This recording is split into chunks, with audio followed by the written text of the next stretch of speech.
him and seduce her way into his bed. She just needed a plan, and at least one more drink. "That looks like a sorrow-drowning drink," a sexily deep voice said from behind her. "Either that or a broken-hearted drink." Autumn looked to her left and saw, oh my, him, Mr. Tattooed Biceps himself. He took a seat next to her at the bar. His timing was perfect. Maybe this was the universe's way of letting her know that as long as she only asked for what she was worth, it would be happy to provide. "I'm not a party with a martini kind of girl," she said, and then she finished off her drink. "What kind of girl are you then?" he asked. He had a slight drawl to his words, slow and steady and smoldering. Oh my. She smiled. "The kind that doesn't want to talk about it?" "Understood," he said. The bartender came back over, and Mr. Sexy kept his green eyes fastened on her and grinned. "I'll have what she's having. And would the lady like another?" The lady? He might look the part of the bad boy, but there was a gentlemanly charm to him. She'd thought her cocktail had the perfect mix of sweet and salty, but this guy looked and smelled like he'd be the most delicious thing she'd ever tasted. "Yes, please," she said. The t-shirt he wore clung to some serious muscles and gave sight to the tattoos on his biceps.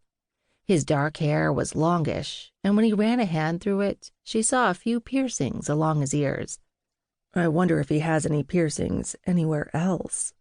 With any luck, she wouldn't need to ask.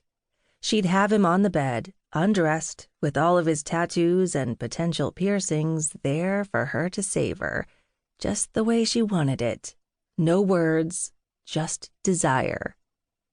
He raised his glass and gestured toward her. "Here's to not talking about it." She saluted back, and they both took long sips. If she didn't know better, Mr. Sexy looked to have a few things rolling around in his head that he didn't want to talk about either. Maybe she was in better company than she'd thought. But would he be up for a one-night, no-strings kind of fling? "Gotta admit, honey," he said, "the way you're looking me over makes me all giddy." A small laugh escaped her. He had a good sense of humor, and she wanted to play this game. "I'm sorry. Wouldn't want to be overly obvious in my thoughts." "Oh? And what thoughts are those?" This was fun. She was in the driver's seat, and though everything about this man screamed alpha, he seemed fine, letting her take the lead, which was what she needed. She slid her gaze over him, openly appreciating his physique. She wasn't shy or misinformed about men. She'd been raised, for lack of a better word, by a man, and she knew how they operated. "I was just wondering about your tattoos and piercings." She leaned in a little, and God, he smelled good. "I think you're an iceberg. There's always more beneath the surface that you can't see." He raised an eyebrow. "Why, Miss Stranger, are you flirting with me?" he asked with a hot smile. "Yes, sir, I am." "To think I assumed you to be crying over a drink." She scoffed.